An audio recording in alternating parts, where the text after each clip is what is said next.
This is live from PS5. Let's go now to our first story. The good people of Manhattan woke up to a gift from their favorite hero. Om det här är filmvinter eller inte så är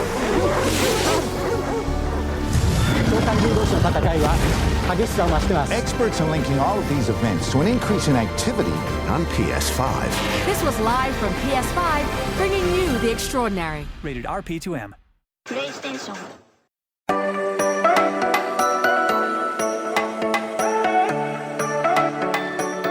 Welcome into another off-season podcast edition of the Strict the Stripes podcast. Muhammad Ahmad back with you on this hump day, along with Andrew Gillis. Mike Nizick is getting a break because in the off-season, you can't beat it. The players aren't the only ones getting a break. Yours truly, we got to get a little bit of that too, because as we talked about in Kansas City on our wrap-up pod, the season is madness, but the show still goes on, with or without the season. And we're going to continue part 2 of our position roundup across the Bengals roster. On Tuesday, we dissected the quarterback position, which was really just Joe Burrow and a little bit of Brandon Allen and his free agency situation. So we're going to go right behind Burrow and look at the running back position. That one's a little more self-explanatory, as the two head honchos behind him were Joe Mixon and Samaje Perine, the Oklahoma duo turned Bengals running backs. And, of course, we can't forget about Chris Evans and Travion Williams, who backed up Perine and Mixon each respectively. We'll get to them later in the show. But, of course, I think just to kind of run through the stats here. So Mixon, we've gone through this again, but just to reiterate, had 210 attempts rushing, 810 yards on the ground, averaged just about 3.8 yards per carry, and he had 7 touchdowns on the ground. Receiving-wise, he had 60 receptions, 441 yards, and 2 tutties. Samaje Perine's a little interesting. He had just about half the carries Mixon had in regular season. He had 394 yards, but over 4 yards per carry and 2 touchdowns. Was pretty versatile in the air as well. 38 catches, 287 yards, 4 touchdowns. So he outrushed Mixon per carry and had more receiving touchdowns than Mixon did. With Evans, this is interesting. He really didn't have any rushing stats at all, which we'll talk about later, but he did have 3 catches for 38 yards and a touchdown, which was the go-ahead score against Kansas City. He was mostly kick returner until the second half of the season when Travion Williams took over, who, speaking of which, had really just 6 rushes all year and 2 receptions. But again, I wanted to kind of set the stage with Evans and Williams because I have an interesting discussion I want to have with them later. But I just want to start with Mixon to kind of evaluate him, what went right with him, what could have and should have gone right, and so on and so forth. So clearly, I think the biggest thing, number one, is he did not meet his Pro Bowl expectations from the year before. He had the best season of his career in 2021, which is a big part of why the Bengals got to the Super Bowl. He did struggle with injuries in his defense. He missed 2 games with a concussion that he sustained against the Steelers in Week 11. As we kind of look at the cons and in the pros, really, Andrew, if anyone was a tale of 2 halves, it was Joe Mixon. First 5 games of the year, I guess first 4 games of the year, I should say, not great. Not good on his standards. Last 4 games of the year, up until the playoffs, not much different. It's such a mystery with this guy. I don't want to say a mystery, but it's different because he did really well in the middle of the year. He had that record-breaking day against Carolina where he had like 5 total touchdowns.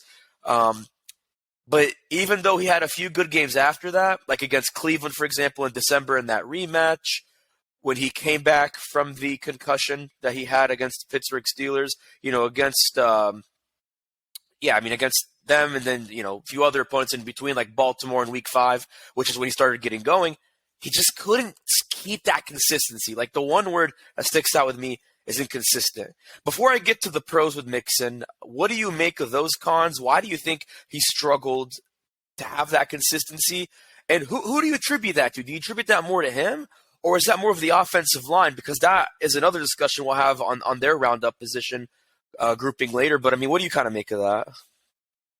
Yeah, I think it was a little bit of both. I think you could say that you wanted more out of the run game, and I think the run game is all-encompassing. I don't think you can really say that the run game is any kind of one thing with this team. I don't think it was, solely you can place blame on the offensive line. I don't think you can solely place blame on Joe Mixon or Samaje Perine either. You just need more. Going from their most recent game, their loss in Kansas City. The previous 5 games, 2.3 yards a carry, 5.25 yards a carry, 3.55 yards a carry, 2.45 yards a carry, and 4.06 yards a carry. And actually, if you want to extend it one more, 1.91 against Tampa Bay. That's just not good enough. I know that those are numbers in the aggregate, because if you can bust off, 3 6-yard runs, then all of a sudden you get a run of nothing, and your average looks a little bit worse, even though you've been pretty much successful throughout the day. So I think the run game has to get better in terms of blocking. I think you would kind of, if you're the Bengals, you got to hope that the offensive line can kind of pull together with some health next year, with more continuity. Cordell Volson, him progressing, same thing with some of the other guys on the line. I think you got to have that hope. But again, like Joe Mixon is, he just finished his 6th season. He's played 80 NFL games. Like he's got some miles on him at this point. So you have to wonder if that's part of it as well. Yeah, and we talked about it last week, legality aside, there's a conversation of, to save money from a cap space point of view, is that a guy you keep? Is that a guy you let go of? Mostly because of just the fact that you got to pay Joe Burrow. And we talked a lot about his extension and what that looks like on Tuesday when Mike was on with us. And we'll talk more about that later as those talks progress. But I don't know. It's just, I'll get to the good side of Mixon in a minute, but really, I think the only thing that would keep the Bengals from cutting him is just the fact that he was a team captain and he's respected in that locker room. I mean, he earned that respect. He's played 80 games. He's one of the few players that's been with the Bengals as long as, some of the other players like Tyler Boyd and Sam Hubbard, who basically carried over from the Marvin Lewis era, which is hard to believe, almost 6 seasons ago. But, I just think that when you look at the pros of Mixon, aside from his leadership, and him being a captain, he did play well in the air. I think he had good hands catching the ball from Joe Burrow. They like to do a lot of those check down throws, especially, when they kind of found a way to beat those cover 2 looks. They kind of did those short throws to Mixon. They did a lot of that with Pirine, who I'll get to in a second. But, he also was one of the best red zone running backs in the league. I think some people look at it and say, oh, it's so easy. When you're in the red zone, just give it to your running back and punch it in. Not that easy. It's not that easy. If it was that easy, then the Baltimore Ravens would have given it to J.K. Dobbins in the playoffs, and Sam Hubbard would have never had the Hubbard yard dash, if you want to call it that. But it really is not that easy. He actually did do pretty well in the red zone. I think he was top 5 in red zone efficiency amongst all running backs in the league. I mean, you're up there with guys like Derrick Henry in that respective category and Josh Jacobs. So I'll give him that. Because, again, people think, oh, you could be inside the 5-yard line. Just punch it in. Not that simple, people, especially when, you talk about the offensive line, which, we'll have a whole podcast devoted to that later this week, if not next week. But again, I think in the beginning of the year, I could give Mixon a little bit of grace because if you remember before the Miami game, they had a meeting. At least he said he called a meeting with the offensive line. It must have worked because, against Baltimore, against New Orleans, when they went to the Superdome and Joe Burrow's, Louisiana reunion with Jamar Chase, he did pretty well. Same thing against Carolina, had an absolutely amazing game. But then again, you looked at that Browns game on Monday night, which that was just a horrible game. You can maybe write that off if you wanted. But yes, since then, though, his carries went down. That's the other thing to note. His average carries went down in the second half of the season. I mean, he was averaging somewhere around 11, 12 carries a game, in the first half of the year. Second half of the year, it was a little bit closer to 9 to 10. Actually, probably had a higher average. I have to do the math again, but he definitely had fewer carries total, in the second half of the season. And I think part of that is because, although the Bengals didn't outright admit it, he just wasn't doing well. And up until maybe that Buffalo game in the playoffs where he did well, it was just a weird season for him. And honestly, that Buffalo game, I'll actually credit the offensive line for that. And I'll also say Buffalo's defense just was not very good. We talked to Lance Reisland, at least I did, about a week ago before the AFC Championship, 2 weeks ago now, hard to believe. But, he said the Bengals did a lot with their O-line, and they gave a lot of different reads to Mixon they hadn't done. But I also personally think Buffalo's defense was just not there. It was probably one of their worst games of the year, maybe in recent memory, especially in the playoffs. But like you said, we kind of debated whether you keep him or not. I think that's just going to ultimately come down to what the front office decides and how Burrow's extension looks. But kind of moving on to Samaje Perine, he was healthy. He played all 16 games last year. I think when you really look at what sticks out about Samaje, he's more physical. stiff arm kind of running back, whereas Mixon, not that he's not physical, but is more of a finesse guy who can kind of weave through holes when he's at his best. But with P. Ryan, he'll stiff arm you, he'll push you down, he'll bring you down. His overall PFF grade as a pass blocker was a 72, which is pretty good considering that he was kind of in the 80s range most of the season. And if you remember, when Mixon went down with that concussion against the Steelers in Week 11, he had 3 tutties. Only time that a Bengals running back has had that many reception touchdowns, because they were all receiving touchdowns in a game. Because in Mixon's 5-touchdown game, he didn't have that many receiving touchdowns. So even Mixon didn't do that. I think if you look at the downside, and there's not really much you could say against him, is he's not that much of a finesse back. He doesn't really show the speed that someone his size could have. I think he's not the fastest, like, in-your-face kind of guy. He can do well with blocks, but without, maybe getting those good blocks like he gets on screens, I wouldn't expect someone like that to take off. And so that's where maybe you could argue. And we'll actually talk more about him next week, because I want to do a podcast kind of devoted to him and, whether the Bengals keep him or not. But what did you think of P. Ryan? I mean, how impressed were you with him? And, we can get to debating between him and Mixon, but when Mixon went down specifically in that Steelers game, how impressed were you with P. Ryan at that point, and what do you make of his season? Yeah, I mean, P. Ryan, he kind of proved that he can at least carry the load to a degree that that isn't going to tank the Bengals. Late in the game against Buffalo, he had some really nice carries, kind of sealed that thing. Did the same thing against the Jets earlier in the year. Like you said, he played pretty well, I thought, against the Chiefs in their first matchup. Did decently well against the Titans. Yeah, like there were moments where P. Ryan flashed. That's not necessarily why you have him here. And I think that there's a lot to get into in draft season and free agency about kind of where the Bengals can go here, because, the Bengals and their coaches were really effusive in their praise for Samaje Perine as a pass blocker. We saw that a lot this year. They would have him up kind of as like an up back in a lot of sets, where he would have, he would help out the interior of the offensive line on pass blocking. They would have him back next to Burrow, and he would go back there and kind of protect his blind side, go to the front side. They really were not afraid to use him at any point along the line. So I think that matters really. And I think that that's kind of where you get your value from Samaje Perine. And look, I mean, when you have some offensive line struggles like the Bengals did, that's a really valuable asset to have, where you can have that guy, because, they didn't have, like a Nick Boyle type tight end where you say, okay, he's a really, really good blocking tight end. That's kind of what he's known for. When you don't have that, you need help elsewhere. And if you've got 3 scat backs and 3 tight ends who are, 240 pounds, they can't really block, that doesn't really help you. You need some beef along the running back position or the tight end position, and P. Ryan gave it to him. So, I think running the ball is, the most carries he had this year were obviously when Mixon was out, but in the games where Mixon was there, you saw 5, 4, 7, 2, like he really didn't get the ball a ton. His value really, really comes, obviously from what he can give them in the pass game. 235 pounds to be exact, according to Pro Football Focus. And I know I said he's not the fastest guy, but I will push back a little bit on myself and say he ran a 4.65 in the 40-yard dash during the 2017 Combine, which, in case you all didn't know, him and Joe Mixon were drafted 2 rounds apart. Now, granted, Perine went to the Redskins in 2017. Mixon went to the Bengals, but, they played together at Oklahoma. They're playing together in Cincinnati. I think that's a great duo that, for the most part, look, say what you want about, Mixon's downsides and Perine's downside. That's a pretty good combination to have. There's a lot of familiarity between the two. Joe Burrow trusts both of them.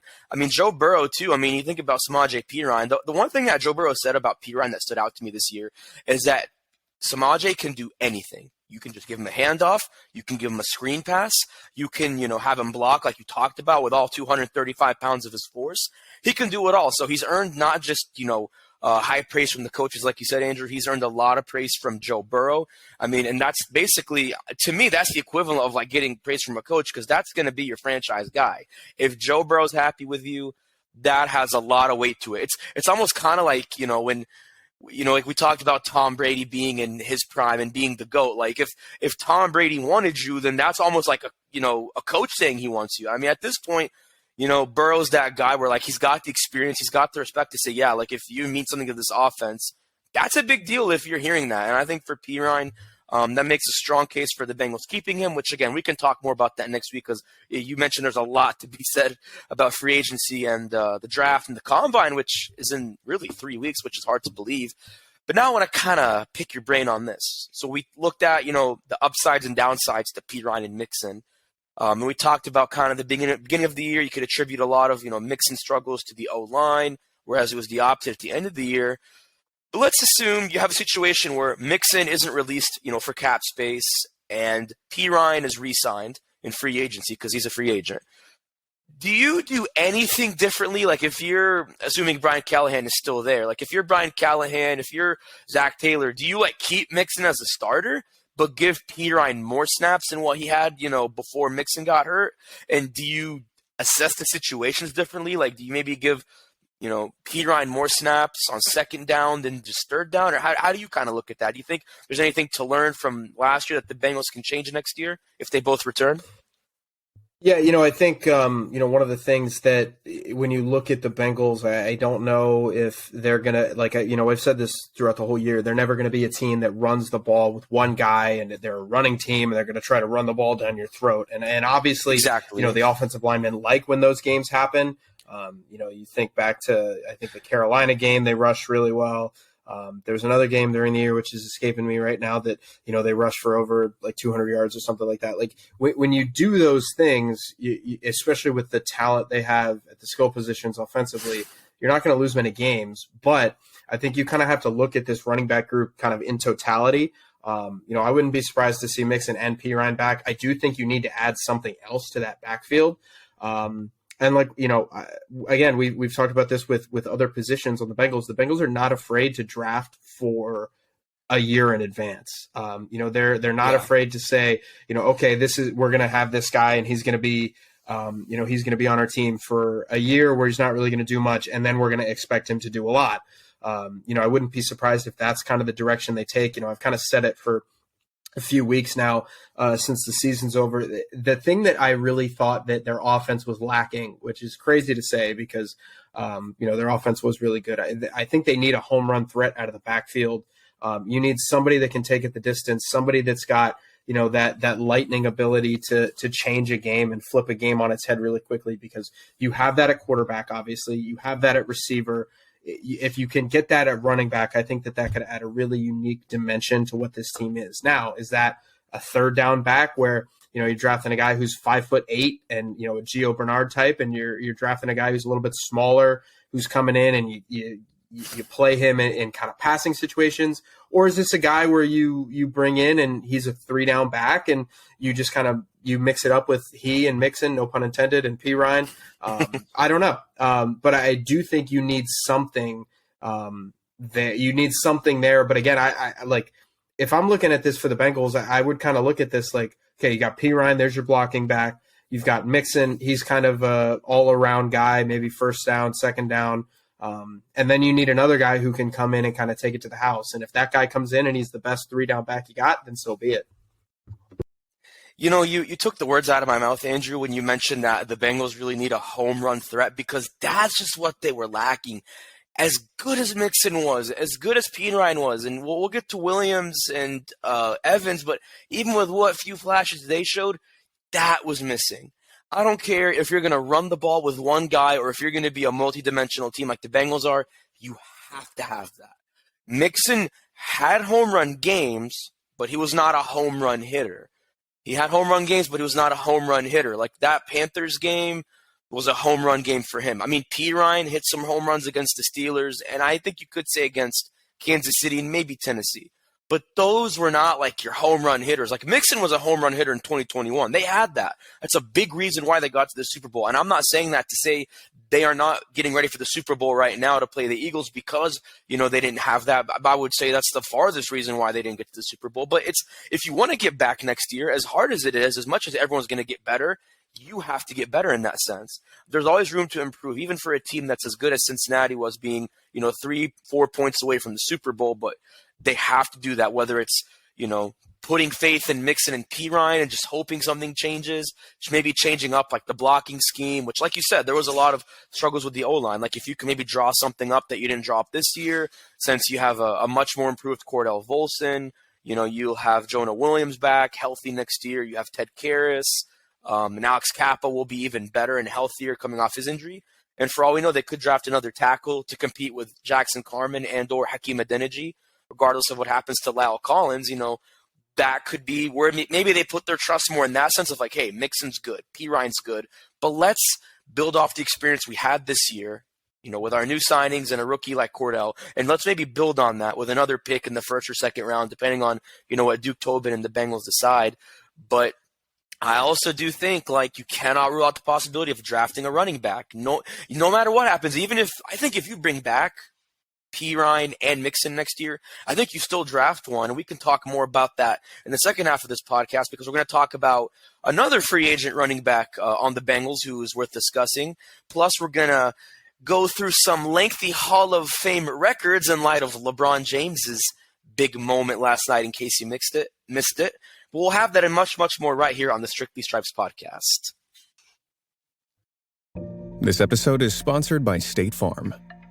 Buying insurance can be complicated, and you might have a lot of questions, like, what if my policy doesn't cover that? Or, what if I need to make a claim in the middle of the night? Good news, State Farm is there for all your what-ifs. You can reach them 24/7, talk through any questions with your agent, and you can even file a claim on the State Farm mobile app. Like a good neighbor, State Farm is there. Call or go to statefarm.com to get a quote today. Hey, thanks for staying with us on the Strictly Stripes podcast. So we talked about Joe Mixon. We talked about Samaje Perine. But there's one running back who's also a free agent we need to talk about, and that's Travion Williams.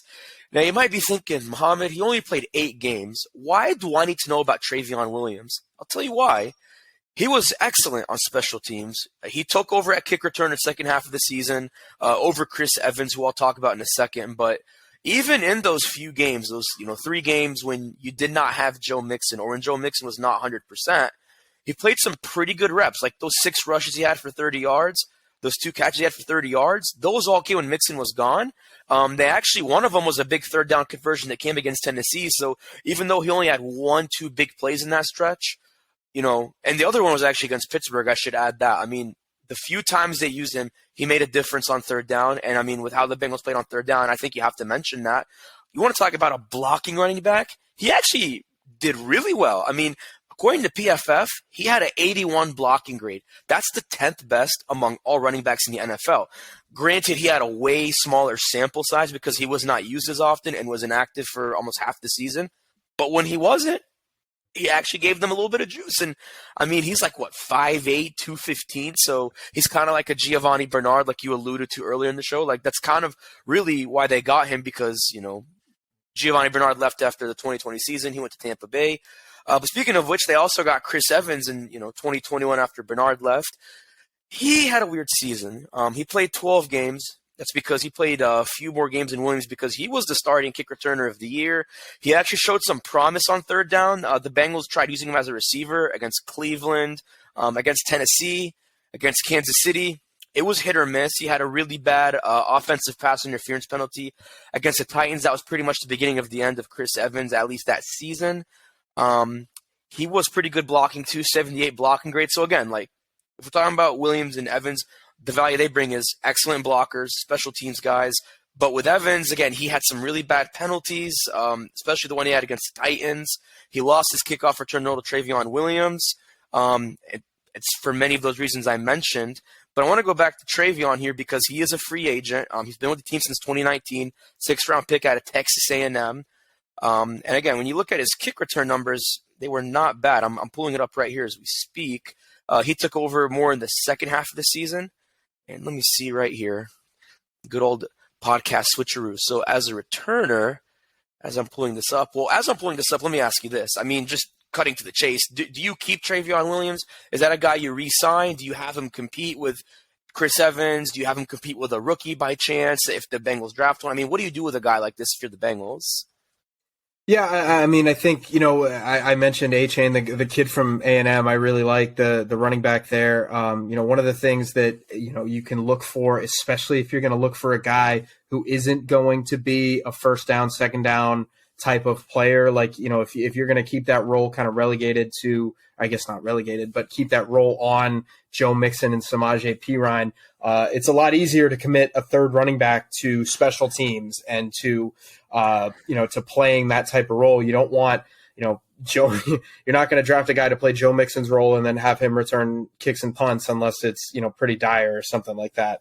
You typically don't do that type of thing, especially with the hits that running backs take. So, to me, I think you got to bring in somebody else. I'm not saying you don't bring him back for, I'm not saying you don't bring him back maybe for training camp body, for training camp help. But again, like, this is something where I think the Bengals need more in the backfield, and obviously special teams is a significant part of the game. But you're talking about 16 returns, and if you can get more on special teams, even if it's a wash on special teams, I think you can probably get more from what you got offensively. Trayveon Williams, you only got 6 carries from him this year. He only had 2 receptions. Chris Evans, he had 3 receptions, the 1 touchdown against the Chiefs. He didn't have a carry. Like, that's a position I think where you want to have more faith in what you have at the bottom of the depth chart offensively. Especially, I mean, like, we talked about the Mixon stuff. Like, Mixon's going to go into his 7th season next year. Like, what if he's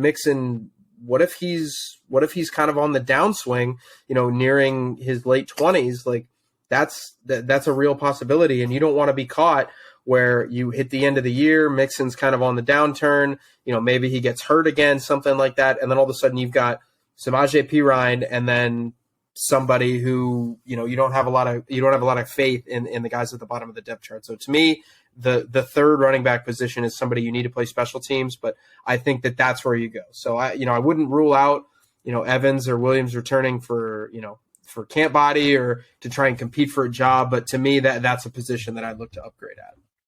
So to pull up those stats I mentioned, so Trayveon Williams, in 8 games played, like we mentioned, he had 16 kickoff returns for 356 yards, and he averaged 22.3 yards per return. He had a nice 42-yard return as his longest one. Chris Evans had 10 returns, so 6 fewer returns than Trayveon, for only 211 yards, an average of 21 yards a kickoff. He didn't go longer than 30 yards on a kickoff. I should mention, too, since we're kind of talking special teams-ish, Trent Taylor was their punt returner. He had 2 kickoff returns, but he was mostly their punt returner. I think he did a little decent. I think he wasn't bad, but I also mentioned him because he's a free agent. But we could talk more about Trent Taylor when we talk about our wide receivers later this week. But again, that's also another thing to consider is, we talk about Trayveon and Chris. You also got to mention Trent Taylor, another free agent who was a punt returner who was sparingly used as a kick returner. But yeah, I think I like that you mentioned Achane. It's just so funny. Like, he's a Texas A&M kid like Trayveon Williams, 5'8", 5'9", like Trayveon Williams, can return kicks and run like Trayveon Williams. So the question is he better than Trayveon Williams? Well, the tail of the tape will speak for that. And once we get closer to the NFL draft, and I think especially the Combine, because I think we should see him at the Combine, we can definitely talk more about that. But yeah, that's a name I think you have to keep on your radar if you're a Bengals fan or if just you're the Bengals in general. Is Devin, is it Achane or A-Chain? I keep getting it wrong. Is it A-Chain or Achane? Well, Achane, A-Chain. I think A-Chain now that you say it. I think it's A-Chain. Actually, I think I'm remembering Brad Nessler calling his touchdown return against Alabama. I think it's A-Chain. So forgive me, Devin A-Chain. Forgive me. But hopefully if the Bengals do pick him, we'll get more used to his name. So this is definitely a start. But I want to tease you with something a little bit here that is so funny to me that I saw on Twitter that I just can't shake off. And it's completely unrelated to anything involving running backs. But it does kind of follow up what we talked about yesterday with Brandon Allen being a free agent for the Bengals. So Andy Dalton, of course, household name in Cincinnati. People remember him. And, he's a free agent now because, his time in New Orleans is up. So we'll see what the Saints decide to do with him. They have an interesting situation since apparently Derek Carr, I saw, according to reports, supposed to visit Saints. So I don't know what's going to happen to Andy Dalton, but I saw someone on Twitter. I think it was some fan account, and they said, should the Bengals bring back Andy Dalton as QB2? I don't know if that's like twisted humor. I don't even know what to make of that. Like that is, I would have never imagined that. That strikes me as a humorous thing. Because again, I don't know. like if you're Andy Dalton, you probably want to compete for a starting job, and that's not going to happen in Cincinnati. So No, but can he compete for a starting job though? Like, do you think he's capable at this point for doing that? I mean, he's almost 36. I mean, you kind of look around the league, and I mean, there are some teams that are going to be real dicey at quarterback next year. Like, there's just like we're reaching a point now where there's a lot of really good quarterbacks in the league. You know, you're starting to hit that point where this is a larger conversation where, you know, are elite quarterbacks becoming more common? How does that change the game, et cetera, et cetera? But like the Raiders get rid of Derek Carr, and like, what are they going to be? Like, what is their quarterback situation going to look like? You know, if they're like, does Baker go back to LA? Like, but if Baker doesn't and Stafford's still hurt, what do they look like? There's a lot of teams out there that you can kind of point to, like the Commanders. Like, assuming Wentz isn't back, who knows about Heineke? Is Sam Howell, like, are you going to rely on Sam Howell for 17 games, like, with full confidence, or would you like to have a veteran in there? I don't know. So there's a lot of different spots for Dalton, I think, to kind of poke around and kind of see where he's valued and kind of see what the market is. There's an interesting gap between like the talent of starting quarterbacks, like we've been talking about, and the talent of backup reserves. Like, there's such a wide gap, and I'm not saying you should expect like a backup to be like lights out, but there's just no striking names in the backup market to where like maybe you're actually right. Maybe Andy Dalton being a backup anywhere, or like, I mean, honestly competing for a starting job at that point, because he was a starter like for the first 9-10 years of his career. I mean, it's not out of the question, but oh my gosh, if that were to like, I mean, it's not going to happen. That is not going to happen, because number one, that would just be awkward. Like, that would literally be Andy Dalton looking at the guy who, I mean, didn't take his job, but like in a way kind of did. Like, that would just be very awkward, number one. And number two, I mean, could you imagine like what that relationship would be like Joe Burrow and like Andy Dalton, like having their lockers next to each other? Like, I don't know. I think they respect each other a lot. Like, they've definitely talked to each other before and after like their meetings against, you know what, when they played against each other this year in New Orleans, last year in Chicago, a year before that against Dallas. Like, they've talked to each other. I mean, I'm sure like they've had conversations, but that would just be really, really weird. Like, I don't know. That would just be so awkward and so strange to me, to where like you're so much better off with Brandon Allen at that point. Not because he's better. Like, I think numbers wise, Andy Dalton would be better, but that would be just so weird and so awkward. Because don't forget, like, a lot of guys in that locker room played with Andy Dalton. So, I mean, they'll be excited to be around him, but they'll be like, this is kind of weird. But has that ever happened before, where like a starter came back to his, well, actually, yeah, of course, Nick Foles. I was about to say, has a starter ever come back to his old team as a backup? And yeah, Nick Foles did that. I'm sure there are more examples than that. I was trying to rack my brain, but yeah, Nick Foles, I'm sure there's an interesting one. Nick Foles.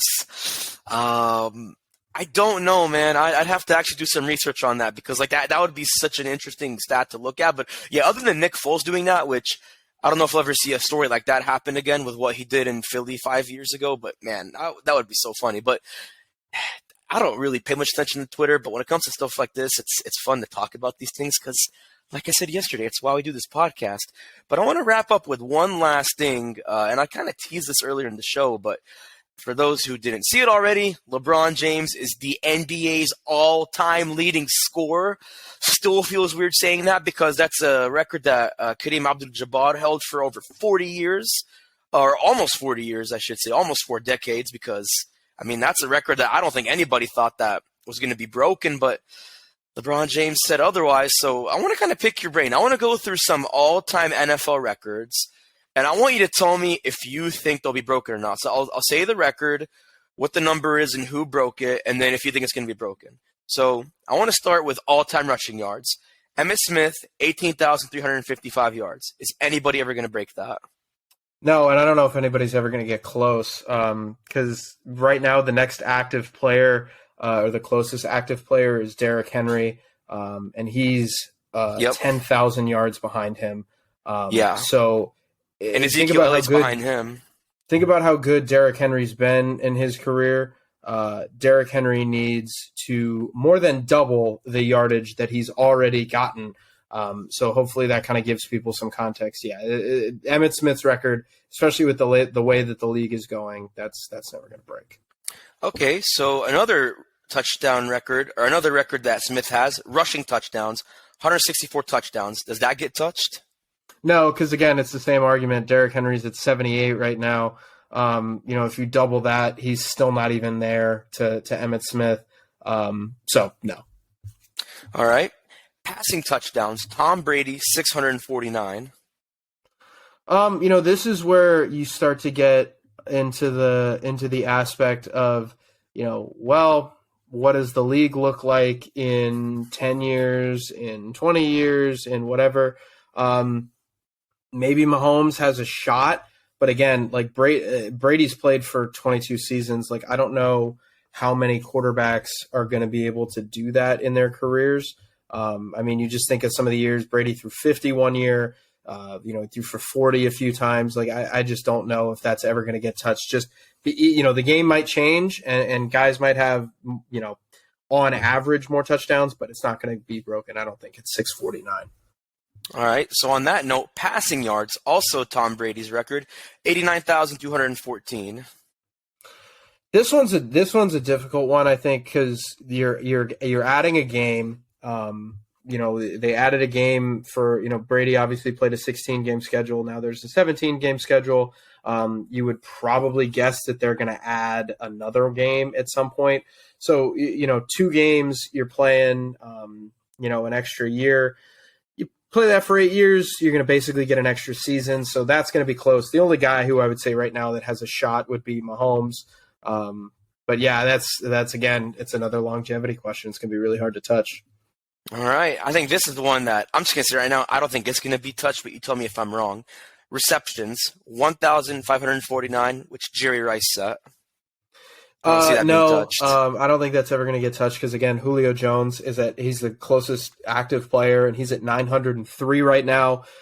So he's got more than 600 to go. DeAndre Hopkins has 700 to go. I just don't think that you're going to get even as the game kind of evolves into a more passing game, I wouldn't necessarily put as much confidence behind this one as I have some of the other ones, but this one's going to be really tough too. So would you also agree that his receiving yards record of 22,895 yards is also tough to touch? Yeah, well, it's obviously tough. I am curious what, like I said, what the game looks like. But like you just think about how good of a career Julio Jones had. He's still 9,000 yards away. So to me, with the career that Jerry Rice had, it's good. You're going to need a receiver. The good thing for receivers is they're coming in and they're playing really, really good immediately. But you're going to need a guy to start to put together. You're going to need a Justin Jefferson to put together a few, 1,500, 2,000 yard seasons pretty consistently. Jerry Rice, you look at some of his game logs, like even towards the end of his career, he was putting up 1,000-yard seasons. So that one's going to be really tough as well. All of these are tough. I say that again. Oh, they're all tough. I'm just saying, like, in terms of, like, realistic, is it realistic? That's the right word I should use. So then here's 2 more I want to give you, and they're both interception records, offensively and defensively. Defensively, Paul Krause and the Minnesota Vikings, who played way back when in the 70s when the Vikings were actually a Super Bowl contender, as hard as it is to believe.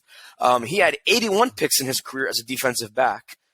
Kind of like the rushing yards and rushing touchdowns records. I think those are kind of tough for anyone to catch up to. What's the realistic possibility that somebody gets more than 81 interceptions to break? No, I don't think this one's ever getting touched because quarterbacks he was a freak. That guy was a quarterbacks freak. Are getting so much better. Quarterbacks are really, really talented. Obviously, at this point, this is kind of everybody talks about the new era of quarterbacks. But when you got quarterbacks that are not really giving the ball away a ton, 81 is just such a large number. If you play like 15 seasons, you're still talking about a ton of interceptions. So yeah, I don't think 81's getting touched. Yeah, dude, like a guy.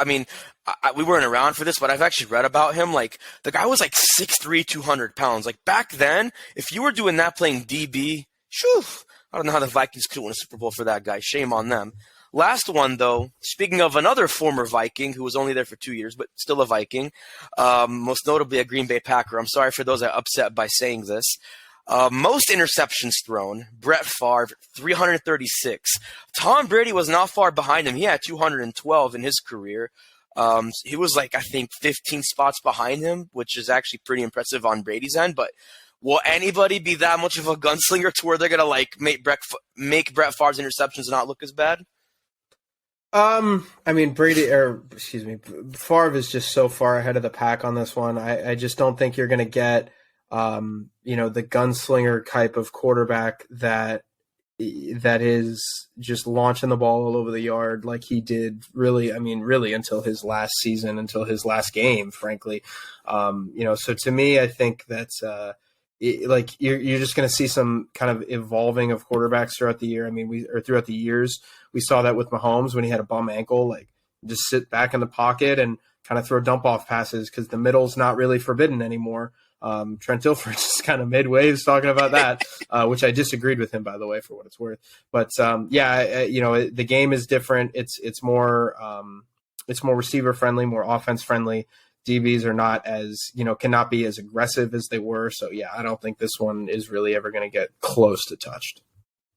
Normally we don't do this, but I just thought about, because I really was just looking at LeBron break that record. And I remember, even when, LeBron was the next best thing and, people compared him to MJ, I still didn't think anybody was going to touch Kareem's record. What that man did, even though he played in a way different era, kind of right before MJ came onto the scene. I know I'm talking a different sport, but I said no one is touching that record. And then when, LeBron touched it, I said to myself, okay, Mahomes, Burrow, Allen, those guys are trying to make a case to be up there with, Manning, Brady, and Roethlisberger, and all these other guys that are in that tier. So it makes you wonder, is any record really untouchable? And you talked about Derrick Henry, and obviously for as good as he is, he has to double his output to, get those touchdowns and rushing yards that Emmitt Smith has. But what if we're talking right now and there's someone drafted this year, next year, the year after, we don't even know this guy's name, and we'll be in our 40s at this point, balding our hair, my head's already going bald at this point, but we'll be bald in our 40s, and one of those records will get broken, and we'll be like, Andrew, remember 20 years ago when we did that podcast and Emmitt Smith's rushing record got broken, or Tom Brady's passing yard record got broken? Who knows, man? I mean, I'm sure the people that Breeze and Brady had to surpass to get to that point probably thought their record wouldn't be touched, but you know what they say, the only thing that's constant is change. Who knows, man? That'll be fun to see, though. Hopefully we live long enough to see one of those records broken so we can actually come back and revisit this podcast. Because it'll be somewhere on the internet if the internet still exists 30 years from now. Who knows, right? Could have flying robots and whatnot. But I'm getting far ahead of myself. Stay tuned with us this week because we're going to continue our position roundup as we talk wide receivers. We mentioned the O-lineman. We'll break down the interior O-line and the rest of the O-line. And we'll do the same with the rest of the Bengals defense and much, much more on free agency as we are just weeks away from the NFL Combine. But once again, for myself and Andrew Gillis, I'm Muhammad Ahmad. See you back here tomorrow. Happy Hump Day.